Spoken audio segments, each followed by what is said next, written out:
الفاتحة إلى روح سيدنا وحبيبنا وشفيعنا قرة أعيننا محمد صلى الله عليه وسلم، ثم إلى أرواح أهل بيته وأصحابه وأزواجه، وإلى أرواح أئمة الإسلام والمسلمين، وإلى أرواح ذرية رسول الله صلى الله عليه وسلم أجمعين، خصوصا إلى روح سيدنا المهاجر إلى الله أحمد بن عيسى سيدنا الفقيه المقدم محمد بن علي بعربي، ثم إلى روح المقدم الثاني الحبيب عبد الرحمن بن محمد السقاف، ثم إلى روح الحبيب الشيخ أبو بكر بن سالم أخي أجل، ثم إلى روح الحبيب عمر بن عبد الرحمن عطاس والشيخ علي بن عبد الله باراس، ثم إلى روح الحبيب عبد الله بن علوي الحداد صاحب النصايا الدينية والوصايا الإيمانية، ثم إلى روح الحبيب علي بن محمد الحبشي وإلى أرواح أولاده، ثم إلى روح أنيس بن علوي الحبشي وإلى روح أحمد بن علوي الحبشي، ثم إلى روح الحبيب عبد القادر بن عبد الرحمن السقاف وإلى روح الحبيب عبد القادر بن أحمد السقاف، وإلى روح الحبيب حسن وإلى روح الحبيب سالم عبد الله بن عمر الشاتري، ثم إلى روح الحبيب عبد الله بن محمد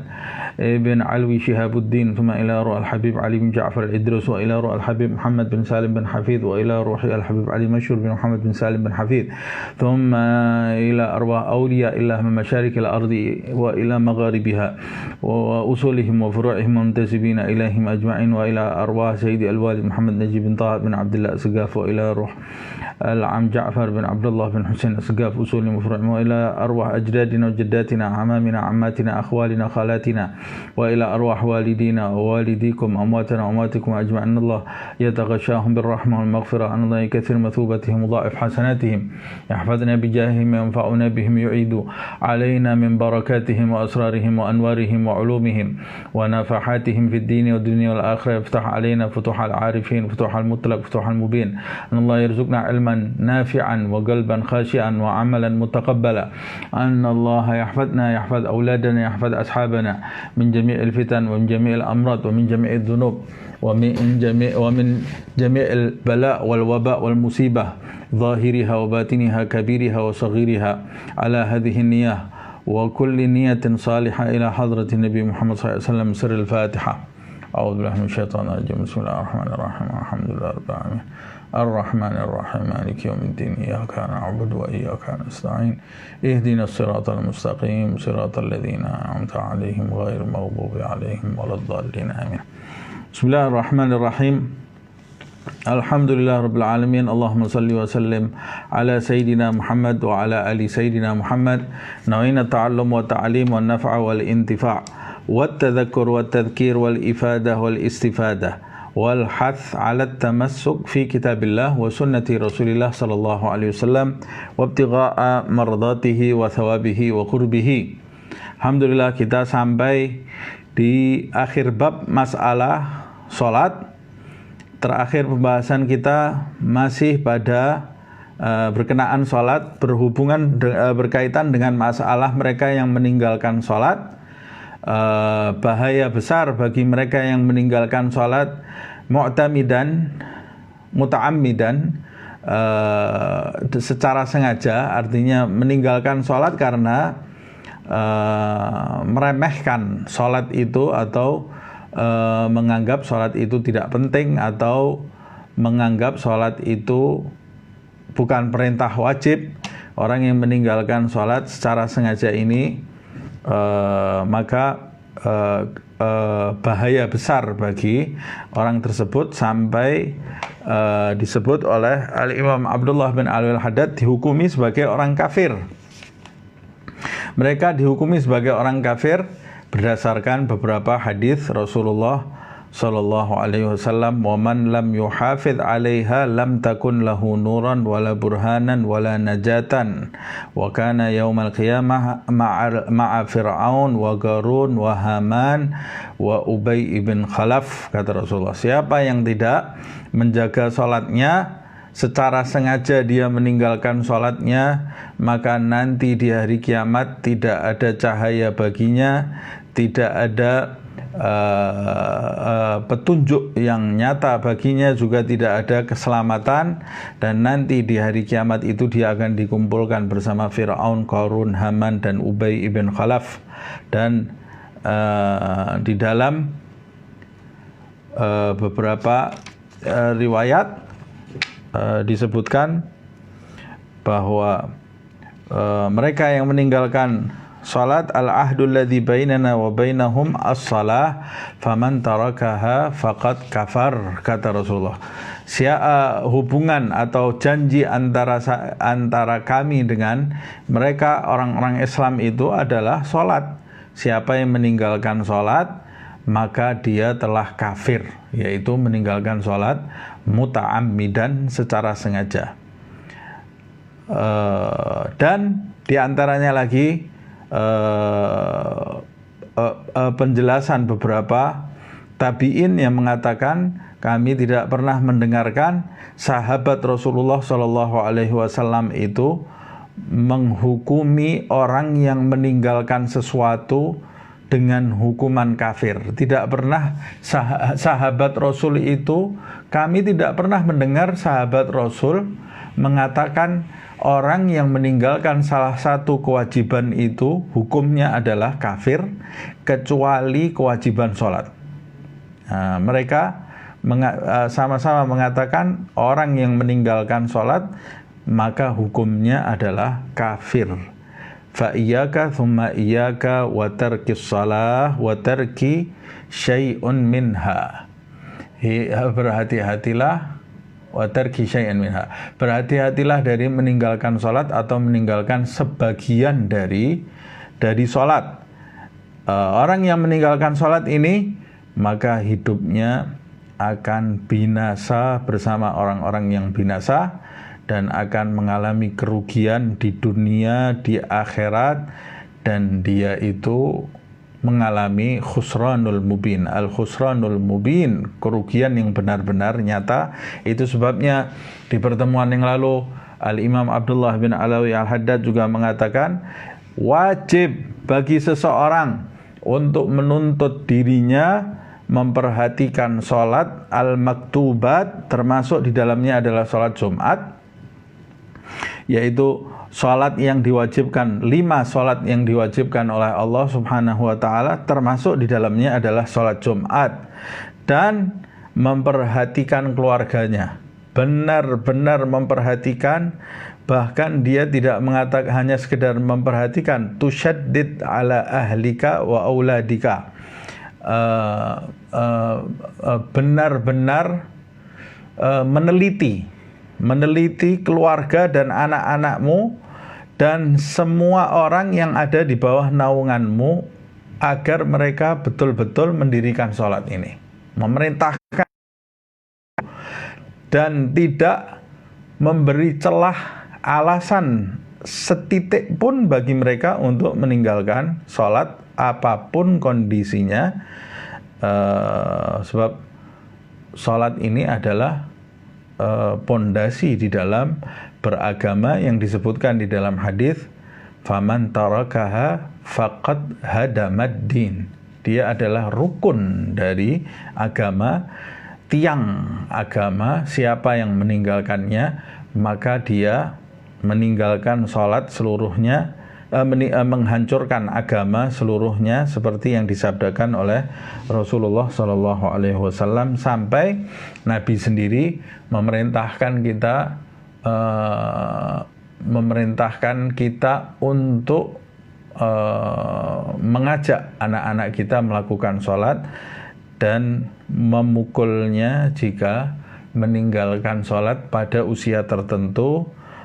Tentunya memukul itu tidak boleh memukul yang menyakiti atau meninggalkan bekas. Maksud dari memukul tadi adalah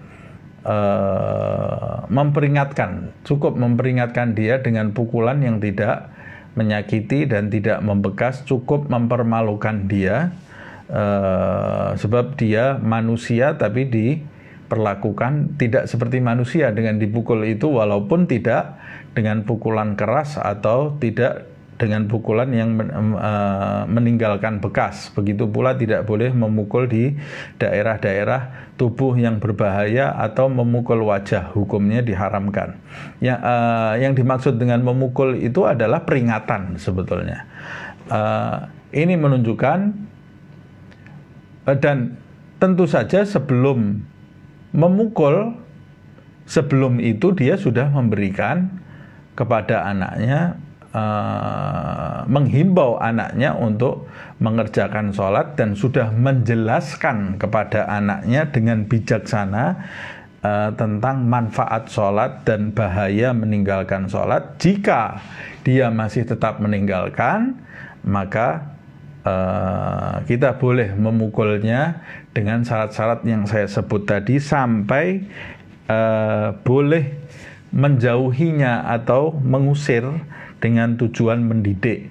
Sebab agama itu tidak menjadikan orang putus asa dari Allah Subhanahu wa taala, dan tidak pula menutup bagi seseorang jalan untuk kembali kepada Allah Subhanahu wa taala. Sebenarnya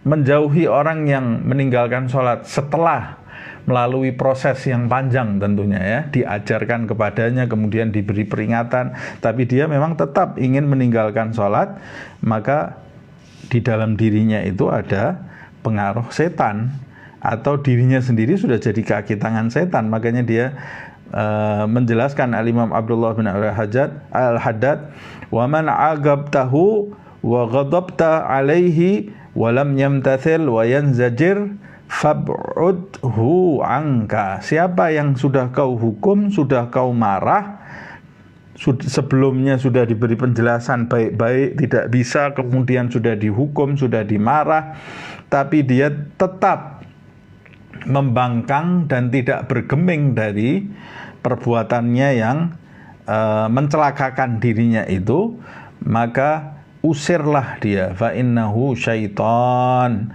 Orang itu sesungguhnya setan, kata Habib Abdullah bin Al-Haddad, karena dia sudah berada di bawah pengaruh setan. Mengusirnya itu pun ada beberapa alasan.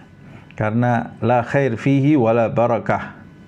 Karena di dalamnya sudah tidak ada kebaikan, sudah tidak ada keberkahan, tapi mengusirnya itu kita tidak juga menutup kemungkinan bagi dia untuk kembali ke jalan Allah Subhanahu wa taala. Kita tetap, walaupun kita tidak boleh mendukungnya, tidak boleh bergaul dengannya, karena di dalamnya ada sifat-sifat setan. Nah, tapi zatnya sebagai manusia tidak boleh kita musuhi. Kita juga tajib mu'adatuhu, tidak berhubungan dengan dia dan memusuhi dia, memusuhi perbuatannya, bukan memusuhi zatnya. Artinya kalau engkau bertobat kepada Allah Subhanahu wa ta'ala, kalau memusuhi zatnya, maka selama-lamanya tidak terbuka baginya jalan untuk kembali bergaul bersama kita. Tapi sepanjang engkau meninggalkan sholat, maka engkau menjadi musuhku, dan aku tidak boleh mendukung engkau karena engkau meninggalkan sholat. Karena di dalam ayat Allah Subhanahu wa ta'ala berfirman, la tajid qauman yu'minuna billah wal yaumil akhir yuwaduna man haddallaha wa rasulah.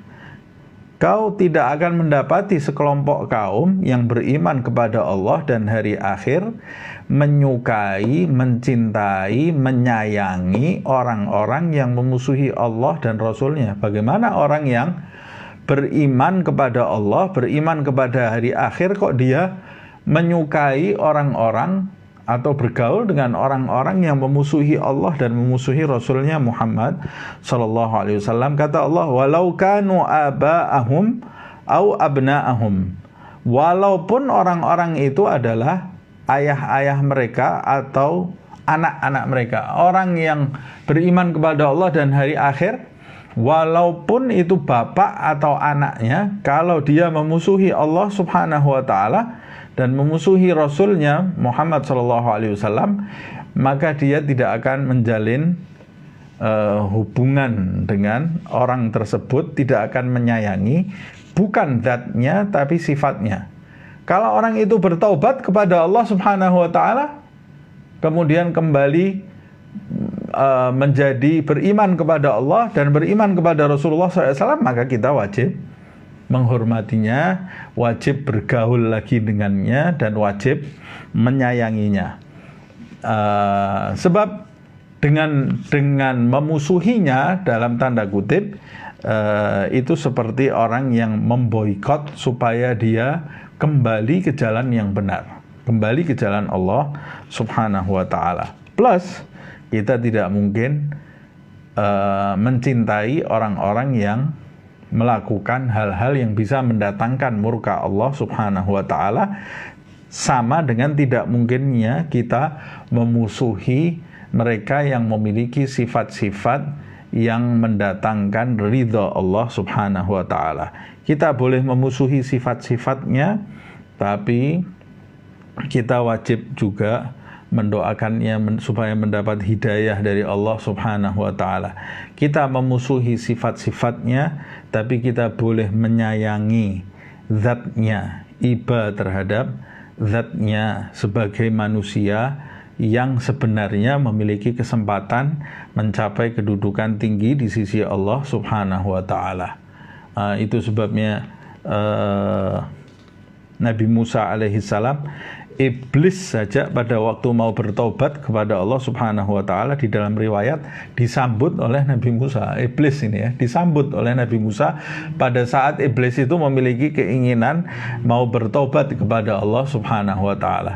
Begitu pula Abdullah ibn Ubay, pemimpin orang munafik, ketika dia musuh Allah Subhanahu wa ta'ala, musuhnya Nabi Muhammad SAW, tapi ketika mendekati wafatnya, dia meminta kepada Rasulullah SAW agar baju yang dikenakan Nabi Muhammad SAW itu nanti dikenakan untuk dirinya saat dia dikuburkan.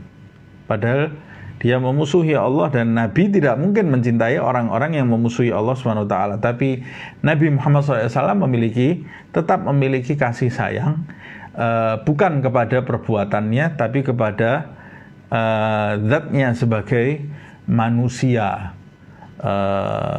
Nabi tetap melepas bajunya dan mengenakannya ke Abdullah ibn Ubay. Jadi dikubur dia mengenakan baju Rasulullah Shallallahu Alaihi Wasallam, dan beberapa kejadian yang lain. Alhasil kita harus menunjukkan sikap kepada orang-orang yang benar-benar menentang perintah Allah Subhanahu wa ta'ala, tapi menunjukkan sikap itu tidak sama rata mungkin ya, tidak sama rata mungkin kepada setiap orang seperti itu. Ini salah satu bukti dari Habib Abdullah bin Al-Haddad betapa bahayanya orang yang meninggalkan sholat itu, sampai kita jangan dekat-dekat dengan orang tersebut, karena orang tersebut memusuhi Allah dan memusuhi Rasulnya Muhammad SAW. Ini semua bagi orang yang meninggalkan sholat muta'ammidan. Ini yang harus digarisbawahi ini ya. Yang saya bicarakan dari sejak awal tadi, dihukumi kafir, harus dimusuhi, tidak boleh kita bergaul dengannya. Nah, ini semua bagi orang yang meninggalkan sholat muta'ammidan. Muta'ammidan ini meninggalkan sholat, benar-benar meremehkan sholat, menganggap sholat itu tidak penting, atau bahkan tidak ada, atau bahkan tidak wajib. Kemudian wa ghayatu ma yusmah bihi lil 'ami al-ghafil al-mustaghriq mahma fatathu shalah, dan puncak maaf bagi orang yang awam saja. Jadi orang yang awam itu orang yang tidak mengetahui hukum agama, orang yang awam, yang lalai, tidak tahu hukum agama, hidupnya itu jauh dari agama, lalai, al-mustaghriq, yang tenggelam dalam hal yang sia-sia atau mungkin hal yang diharamkan oleh Allah Subhanahu wa ta'ala. Dia jauh dari agama, tidak tahu hukum, awam, tenggelam terhadap urusan dunia, itu pun puncak maaf untuk mereka. Kalau mereka meninggalkan sholat, sampai mereka meninggalkan sholat, maafnya bagi mereka, karena mereka meninggalkan sholatnya berarti bukan muta'amidan. Mereka tidak tahu agama, jauh dari agama, tenggelam pada kelalaian. Itu pun bagi orang awam yang seperti itu, dia dimaafkan masih dengan syarat. Masih dengan syarat, padahal dia tidak paham agama, jauh dari kehidupan beragama dan tenggelam kepada hal yang sia-sia, hidupnya betul-betul bergelimang dengan dunia. Itu pun kalau dia meninggalkan sholat, dimaafkan dengan syarat. Syaratnya ayyaqdiha, dia harus mengqadha sholatnya. Walaupun nanti dalam perwujudannya ke dalam kehidupan sehari-hari, mungkin kita tidak harus mengucapkan langsung kamu harus qadha sholat. Sebab kalau saya sampaikan di pertemuan yang lalu, kalau mau berdakwah kadang-kadang kita harus bijaksana. Kalau kita ucapkan kamu harus qadha sholat itu, qadha dulu sholat itu terlebih dahulu, baru taubatmu diterima. Boleh jadi dia, wah sudah saya tidak usah sholat aja selama-lamanya, untuk apa saya harus qadha sholat, saya mau mulai hidup baru, saya mau mengerjakan sholat sekarang. Ya sudah, kalau kita memandang ini, kalau saya bilang suruh mengqadha, dia tidak mau mengerjakan sholat di sisa umurnya, lebih baik jangan bilang dulu sampai dia, jangan mengatakan hal ini dulu sampai dia benar-benar siap. Tapi dia benar-benar akan dimaafkan, syaratnya setelah dia mengqadha sholatnya, ma'at taubah anil audi ila mithli dzalika, disertai dengan bertaubat dari melakukan perbuatan yang semacam itu di sisa umurnya. Nah, ini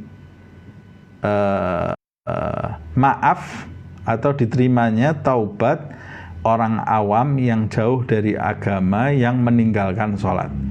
Fa'ammal idha'ata fala. Sedangkan orang yang benar-benar menghilangkan sholat di dalam hidupnya, bukan karena lalai, bukan karena malas. Ini. Kalau orang awam tadi karena malas, karena kebodohannya, karena malas. Tapi kalau benar-benar melalaikan sholat, menganggap sholat itu tidak penting, fala, maka tidak ada maaf baginya. Kaifa wa alaihi fi ikhrajis shalah an waqtiha ithmun azimun wa in badara bi qadha'iha. Bagaimana tidak, karena dia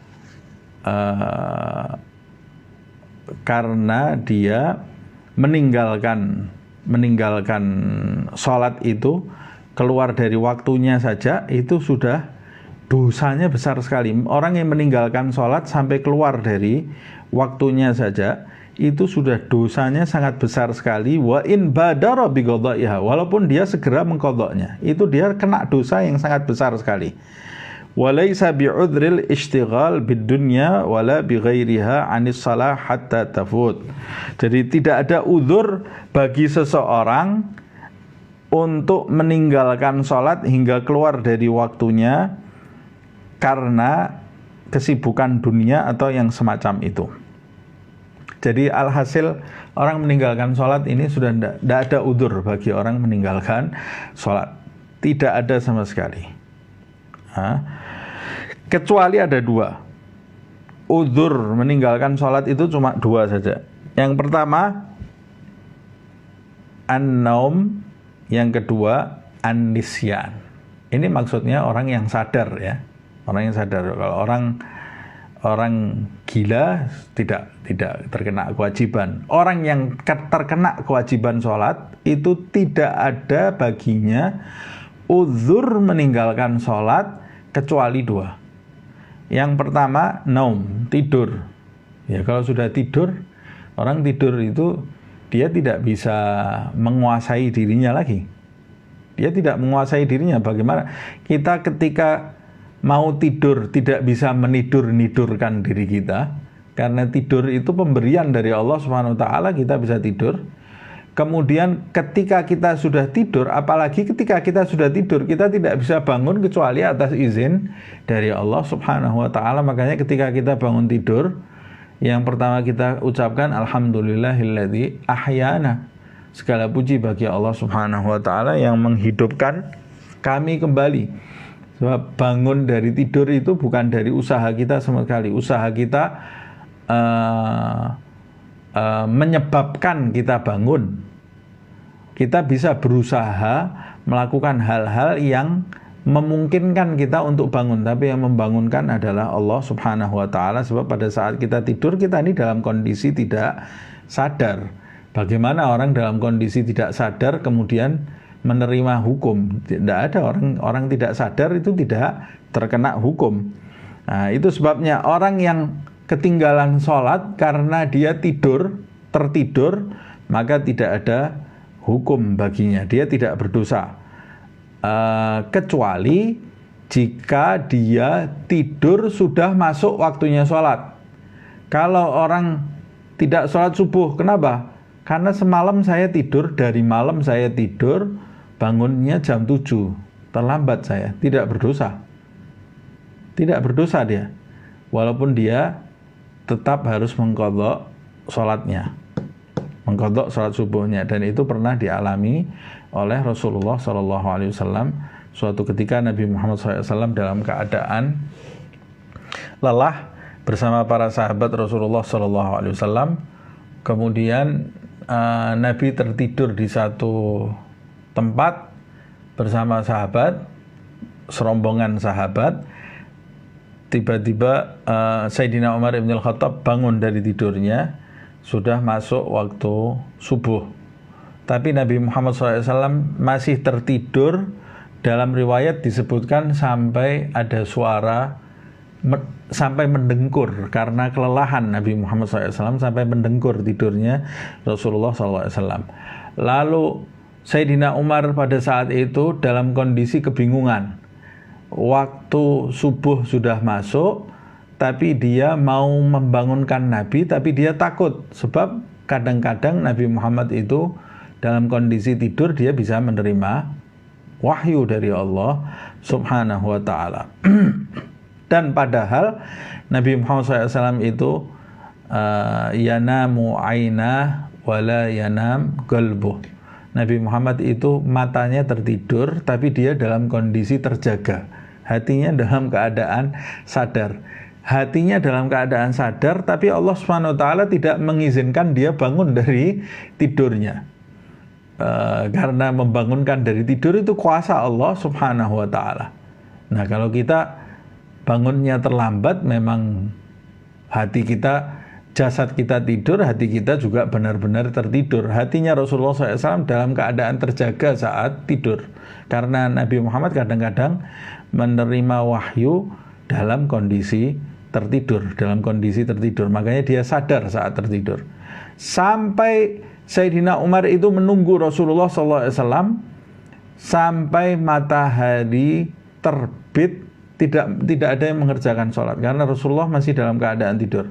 Matahari terbit membakar pipi Rasulullah SAW. Nabi langsung bangun dari tidurnya karena terbakar sinar matahari dan langsung bertanya kepada Sayyidina Umar, "Mengapa engkau tidak membangunkan aku?" Jadi Nabi tahu Sayyidina Umar waktu itu sudah bangun. Nabi itu sadar Sayyidina Umar bangun. Tapi kenapa tidak membangunkan saya, kata Rasulullah SAW. Kata Sayyidina Umar, "Ya Rasulullah, saya takut pada saat saya membangunkan dirimu, engkau dalam kondisi menerima wahyu." Dan Nabi waktu itu bangun dari tidurnya tidak segera mengerjakan sholat. Tapi Nabi mengatakan kepada sahabat, "Mari kita tinggalkan dulu tempat ini, karena tempat ini bekas diturunkan azab oleh Allah Subhanahu wa taala." Jadi tempat itu ada pengaruhnya juga. Tempat itu ada, kalau orang sekarang bilang ada auranya juga ya. Itu tempat itu bekas diturunkan azab, itu sebabnya aku bangun kesiangan, kata Rasulullah SAW. Jadi Nabi tidak mau mengerjakan sholat subuh di situ. Beranjak dulu dengan para sahabat keluar dari tempat itu. Setelah melewati tempat itu, keluar dari lokasi itu, Nabi baru mengerjakan sholat subuh bersama para sahabat. Nah, ini menunjukkan kemudian disimpulkan bahwa orang yang tidak mengerjakan sholat, artinya terlewat sholatnya karena dia dalam kondisi tertidur, maka dia tidak berdosa. Karena Nabi tidak mungkin melakukan perbuatan dosa. Dia tidak berdosa dan dia tetap mengqadha sholatnya. Sebab Nabi mengqadha sholatnya walaupun tidak harus mengqadhanya secara segera. Tidak harus langsung bangun mengqadha sholatnya, karena Nabi juga tidak segera mengqadha sholatnya. Nabi beranjak dulu keluar dari tempat itu, baru dia mengqadha sholatnya. Berbeda jika orang sudah terbangun, sudah masuk waktu, umpamanya subuh, mendengar suara adzan, sudah masuk waktu, sudah terdengar suara adzan, dia membuka matanya, sadar, kemudian dia tidur lagi. Nah, kalau sudah masuk waktu, dia punya waktu sedikit, dia sadar, kemudian dia tidur lagi, maka tidur setelah waktu itu, kalau sampai menjadikan dia tidur setelah waktu hingga habis waktunya, maka tidurnya tergolong tidur yang diharamkan dan dia berdosa. Saat ketinggalan sholat itu dia berdosa. Apa yang harus dilakukan setelah bangun? Wajib bertaubat kepada Allah Subhanahu wa Ta'ala. Dan yang kedua, segera mengqadha sholatnya, tidak boleh ditunda-tunda. Nah, jadi yang dimaksud tidur di sini adalah udzur tidur itu udzur tidur sebelum masuk waktu. Nah, jadi orang tidak boleh tidur sudah masuk waktu, kecuali waktunya panjang dan dia pasti bahwa dia bisa bangun. Umpamanya waktu isya itu waktunya panjang. Terdengar waktu isya, terdengar adzan isya, kemudian kita dalam keadaan lelah sekali, lalu kita mau tidur dulu. Boleh, kamu mau tidur dulu boleh, asal kamu pasti memastikan bahwa kamu ini sudah teruji, kamu ini termasuk orang yang gampang bangun dari tidur. Kalau dibanguni cepat bangun, atau pasang alarm bisa bangun. Nah, kalau sudah teruji, maka boleh tidur pada waktu itu. Tidur pada waktu itu dibolehkan. Tapi kalau kita tahu diri kita ini susah bangunnya, kalau sudah tidur, jangan tidur setelah masuk waktu walaupun waktunya panjang. Nah, kembali kepada udzur meninggalkan sholat ini. Udzur berikutnya adalah an-nisyan, lupa. Bagaimana orang lupa terkena hukum? Ya sudah, kalau dia lupa, maka tidak ada hukum baginya, kecuali jika dia sudah masuk waktu sholat, dia ingat waktu sholat ini dia harus mengerjakan, lalu dia berbuat hal yang sia-sia, maka lupa yang seperti ini tidak dimaafkan. Tapi kalau dia lupa sudah masuk waktu sholat, dia tidak ingat sama sekali mengerjakan sholat, nah waktu itu lupanya itu menjadikan dia mendapat udzur tertinggalnya sholat, dan itu pun tetap harus diqadha walaupun tidak berdosa. Wa ala wulatil umuri ayyahmilu al-ammata ala fi'li salatil maktubati, dan kewajiban bagi orang-orang pemimpin di dalam satu daerah atau pemerintah atau kerajaan untuk menggiring orang-orang awam dengan kekuasaannya agar mereka mengerjakan sholat yang diwajibkan. Jadi wajib bagi pemerintah itu punya kewajiban menggiring orang-orang Islam yang ada di di bawah kekuasaannya untuk mengerjakan sholat di waktunya. Nah, tentunya pemerintahnya harus pemerintah yang berdasarkan Islam. Nah, kalau di Indonesia kepemerintahannya bukan berdasarkan Islam. Nah, jadi bagaimana? Ya, jadi kewajiban itu menjadi turun bagi pemimpin-pemimpin rumah tangga. Pemimpin rumah tangga punya kewajiban memastikan anggota keluarganya. Kalau setiap pemimpin rumah tangga ini melaksanakan kewajibannya sebagai pemimpin rumah tangga untuk memperhatikan anggota keluarganya agar mereka semua mengerjakan sholat, maka tidak ada orang Islam yang meninggalkan sholat di Indonesia ini atau di negara-negara lainnya. Tapi karena ada 1, 2, atau puluhan atau bahkan ratusan pemimpin rumah tangga yang tidak becus dalam memimpin, melalaikan tugas-tugasnya, maka terjadilah orang-orang yang meninggalkan sholat di dalam rumah tangga Islam. Nah, kembali kepada pemimpin ini, pemimpin yang memiliki kekuasaan menguasai suatu masyarakat, suatu kaum. Punya kewajiban dia untuk membawa rakyat yang dipimpinnya untuk melakukan sholat 5 waktu. Wa alaihim ayyu'agibu man tarakaha kaslan bil ghadli.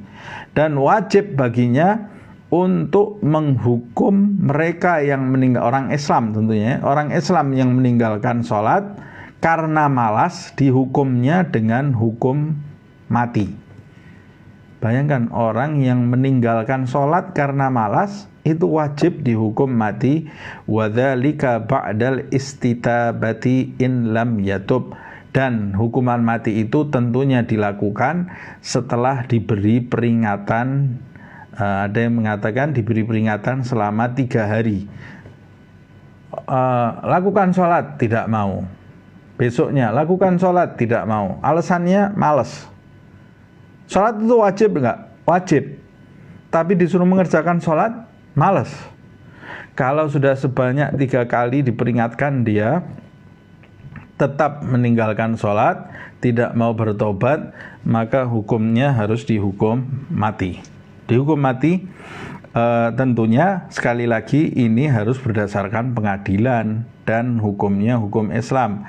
Jadi tidak bisa kita main hakim sendiri. Umpamanya ada orang meninggalkan sholat, kemudian kita peringatkan 3 kali, setelah 3 kali dia tetap malas, kemudian kita hukum mati gitu, tanpa pengadilan. Tidak boleh. Yang menghukum mati berdosa di hadapan Allah Subhanahu wa taala. Nah, jadi ini harus ada hukum Islam. Plus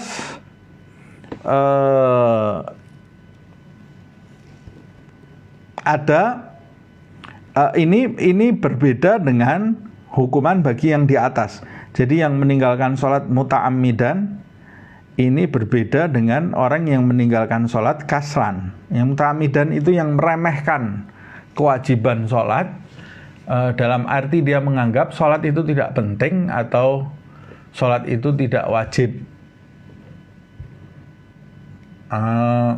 Kalau sampai dia menganggap sholat itu tidak wajib, tidak penting, diberi peringatan sebanyak 3 kali. Kalau dia sebelum peringatan ketiga dia bertobat, maka hukuman itu ditiadakan bagi dirinya. Tapi kalau dia diberi peringatan 3 kali, dia tetap bersikeras menganggap sholat itu tidak penting, tidak ada, maka dia juga harus dihukum mati oleh pengadilan Islam tentunya. Dihukum mati, dianggap sebagai orang murtad atau dihukumi murtad karena dia menganggap sholat itu tidak wajib. Padahal sholat itu termasuk rukun Islam. Siapa yang tidak menganggap satu rukun dari 5 rukun Islam, maka dia bukan Islam. Dia dihukum mati, tidak dimandikan, tidak disolat, tidak dimandikan, tidak dikafani, tidak disolatkan, dan tidak dikuburkan di perkuburan orang-orang Islam. Kalau negaranya negara Islam ini ya. atau hukumnya hukum Islam. Tapi kalau dia tidak mau mengerjakan sholat karena kaslan, karena malas, maka dalam hukum Islam hakim memiliki perintah untuk memperingatkan dulu sebanyak 3 kali. Ada perbedaan di antara madhab. Kalau Imam Syafi'i menyunahkan memberi peringatan terlebih dahulu karena rahmat. Kalau sudah 3 kali diberi peringatan, ancamannya hukum mati, dia tahu ancamannya hukum mati, diberi peringatan 3 kali tetap seperti itu, berarti ini kelewat batas ini orang. Ini orang kelewat batas ini ya. Nah, kalau meninggalkannya karena malas, sebanyak 3 kali diberi peringatan dia tetap meninggalkan sholat. Alasannya, sholat itu wajib nggak? Wajib. Lah kenapa kamu tidak mengerjakan sholat? Males saya. Kerjakan sholat. Males. Hari kedua, males. Hari ketiga, tetap malas, maka dia harus dihukum mati. Tapi dia tetap dianggap sebagai orang Islam. Jadi harus dimandikan, harus dikafani, harus disolatkan, dan dikuburkan di perkuburan orang-orang Islam. Jadi bukan seperti sekelompok orang yang memahami hadis itu secara letterlock, membaca hadis Rasulullah SAW, faqad kafar, oh hukumnya kafir. Dia tahu umpamanya bapaknya tidak mengerjakan sholat, dia tidak mau menyolatkan bapaknya, padahal dia selama hidupnya tidak jelas bapaknya ini meninggalkan sholat karena apa. Boleh jadi bapaknya itu meninggalkan sholat karena malas. Plus yang berhak memutuskan ini disolatkan atau tidak disolatkan itu bukan perorangan, tapi yang berhak memutuskan adalah pengadilan. Yang berhak memutuskan adalah pengadilan. Jadi kalau sekarang kita dapati ada orang yang meninggalkan sholat, kita lihat KTP-nya Islam, disolatkan atau tidak? Tetap disolatkan. Tetap harus kita solatkan. Sebab urusan dia meninggalkannya karena malas atau bukan karena malas, ya kita tidak bisa membuktikannya. Itu urusan dia dengan Allah SWT. Sebab memandikan, mengkafani, menyolatkan orang yang sudah mati, orang Islam yang mati, itu bukan tanggung jawab yang mati, tanggung jawab yang hidup. Kalau kita tidak menyolatkannya, ternyata dia itu termasuk orang yang wajib disolati, fardu kifayah, maka semua orang yang hidup terkena dosa orang Islam itu. Resikonya besar. Kalau tidak jelas dia meninggalkan sholatnya itu dulu karena malas atau karena memang menganggap sholat itu tidak penting dan tidak ada pengadilan Islam yang menghukumi seperti di negara kita ini, ya sudah, lebih baik kita sholatkan. Kita menyolatkan dia juga tidak berdosa karena berdasarkan dia ini orang Islam. Tahu dari mana KTP-nya? KTP Islam, walaupun dia meninggalkan sholat. Walaupun dia meninggalkan sholat.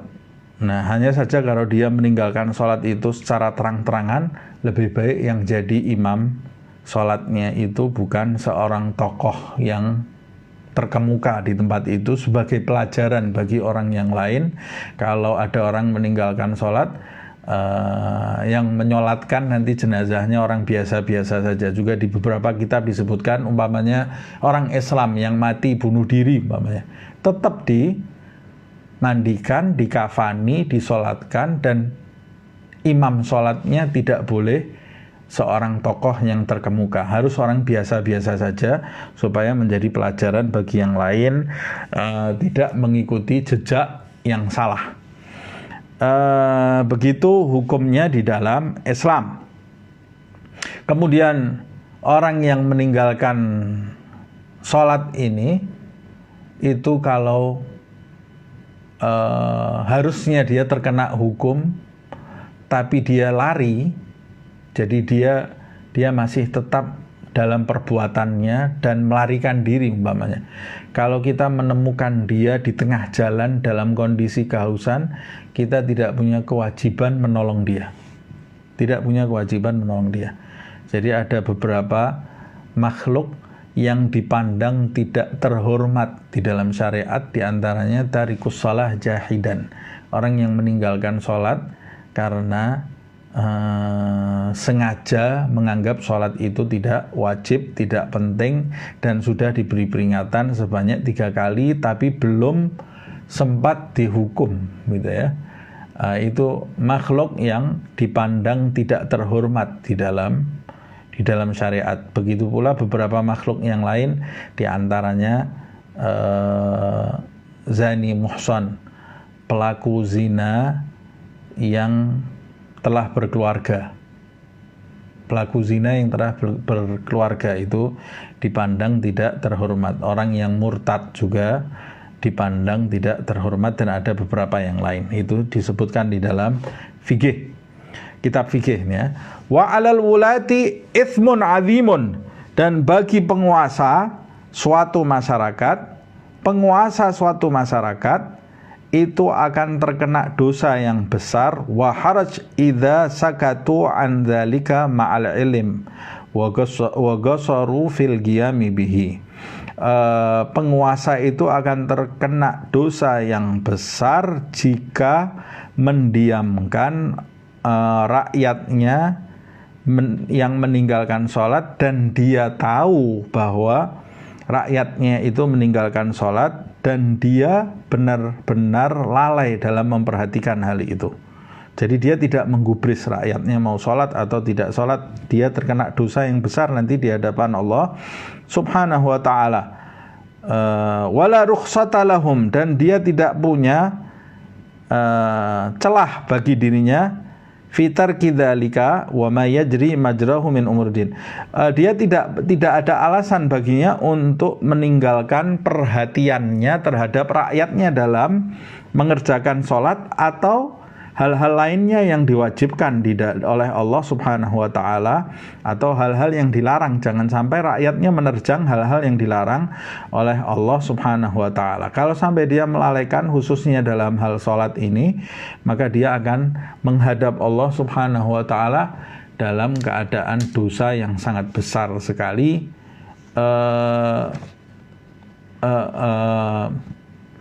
Dalam sebuah riwayat Rasulullah SAW bersabda, kullukum ra'in wa kullukum mas'ulun an ra'iyatih. Setiap orang di antara kalian itu adalah penggembala, dan setiap orang di antara kalian akan ditanya mengenai gembalanya.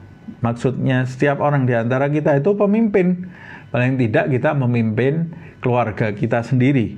Nanti kita waktu mati, kalau kita hidup hanya sebagai pemimpin rumah tangga, ya kita ditanya tentang anggota keluarga kita oleh Allah subhanahu wa ta'ala.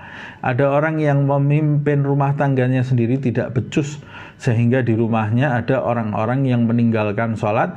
Nanti sebagai pemimpin rumah tangga, kalau dia melalaikan anggota keluarganya, tidak memperhatikan sholat anggota keluarganya, atau hukum-hukum Allah yang lainnya di rumah tangganya tidak digubris, lalai dia, menyepelekan, padahal dia punya tanggung jawab memberi celah bagi anggota keluarganya untuk meninggalkan kewajiban yang diwajibkan oleh Allah Subhanahu wa taala, baik sholat 5 waktu, baik sholat Jumat. Sholat Jumat itu kalau ditinggalkan, walaupun pelaku yang meninggalkan sholat Jumat itu melakukan sholat duhur, dia tetap berdosa di hadapan Allah subhanahu wa ta'ala. Atau meninggalkan zakat atau meninggalkan puasa fardu, maka dia nanti akan mempertanggungjawabkan dirinya di hadapan Allah subhanahu wa ta'ala. Yang meninggalkan itu berdosa, yang bertanggung jawab juga berdosa di hadapan Allah. Dalam riwayat ada seorang laki-laki, kata Rasulullah SAW, yang amal ibadahnya luar biasa, amal ibadah sunnahnya, kemudian sedekahnya, kemudian puasanya, tapi dia mengabaikan anak-anaknya sehingga meninggalkan hal-hal yang diwajibkan oleh Allah subhanahu wa ta'ala dan menerjang larangan-larangan Allah. Tidak pernah dia mengajak anak-anaknya untuk mendekat kepada Allah subhanahu wa ta'ala. Pada waktu dia ditimbang amal baiknya begitu banyak, dipersilahkan dia masuk ke dalam surga. Pada waktu dia akan berjalan masuk ke dalam surga, terdengar dari arah belakang suara teriakan, "Ya Allah, insif hadzal zalim." Ya Allah, adili orang yang zalim ini. Dia menengok ke belakang, ternyata itu istri dan anak-anaknya sendiri. Kemudian dia bertanya, "Kenapa kalian ini menganggap aku orang yang zalim, padahal waktu di dunia aku perhatikan makan kalian aku sayangi." "Oh tidak, kamu adalah orang yang zalim. Kamu hanya memperhatikan jasmani kita saja, urusan dunia kita, tapi urusan akhirat kamu lalaikan. Kamu tidak pernah mengenalkan saya dengan orang-orang soleh. Ada orang soleh datang ke kota saya, datang ke negeri saya, tidak pernah sama sekali kamu mengajak saya untuk mengenalkan saya dengan orang-orang yang dekat dengan Allah Subhanahu wa taala. Kamu tidak pernah mengajak saya ke majelis. Kamu tidak pernah mengajarkan kepada saya kepekaan terhadap orang lain. Kamu tidak pernah mengajarkan kepada saya akhlak yang baik. Kamu tidak pernah mengajarkan kepada saya hubungan dengan makhluk yang benar. Kamu tidak pernah mengajarkan kepada saya pentingnya sholat, pentingnya membaca Al-Quran. Kamu tidak pernah mengenalkan saya kepada Nabi Muhammad SAW. Saya tidak pernah mendengar cerita akhirat dari mulutmu semasa saya hidup." Nah, orang tua yang tidak becus dalam mendidik anak-anaknya, na'udzubillah min dzalik, nanti dia akan menghadapi anak-anaknya sebagai musuh utama baginya, keluarganya ini sebagai musuh utama bagi dirinya ketika menghadap Allah Subhanahu wa taala. Ini disebutkan di dalam Al-Qur'an, "Yauma yafirrul mar'u min akhihi wa ummihi wa abihi wa sahibatihi wa banihi." Hari ketika seseorang itu lari dari saudara kandungnya sendiri, lari dari bapak ibunya sendiri. Dia tidak mau ketemu bapak ibunya. Lari dari istri dan anak-anaknya. Kenapa lari? Karena dulu waktu hidup di dunia, dia melalaikan tanggung jawabnya dalam berinteraksi dengan benar kepada mereka semua. Nah, kalau pemimpin rumah tangga saja punya tanggung jawab seperti itu, bagaimana pemimpin kelurahan? Lebih besar lagi tanggung jawabnya. Pemimpin kecamatan, wali kota, lebih besar lagi. Gubernur, lebih besar lagi. Presiden, lebih besar lagi nanti di hadapan Allah SWT.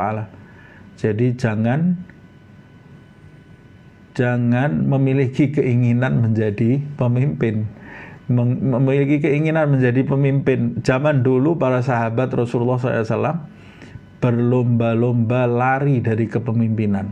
Karena mereka tahu kepemimpinan ini tanggung jawabnya besar nanti di hadapan Allah Subhanahu wa taala. Mas'ulun an ra'iyatih. Zaman sekarang karena kurangnya pendidikan, orang berlomba-lomba mencari kepemimpinan karena dia tidak tahu betapa besarnya tanggung jawab seorang pemimpin nanti di hadapan Allah Subhanahu wa taala. Semoga Allah Subhanahu wa taala mengampuni dosa-dosa kita. Walhamdulillahirabbil alamin. Ditutup dengan kalimat walhamdulillahirabbil alamin. Insyaallah kita lanjutkan di kesempatan yang akan datang mabhath az-zakah, bab tentang zakat.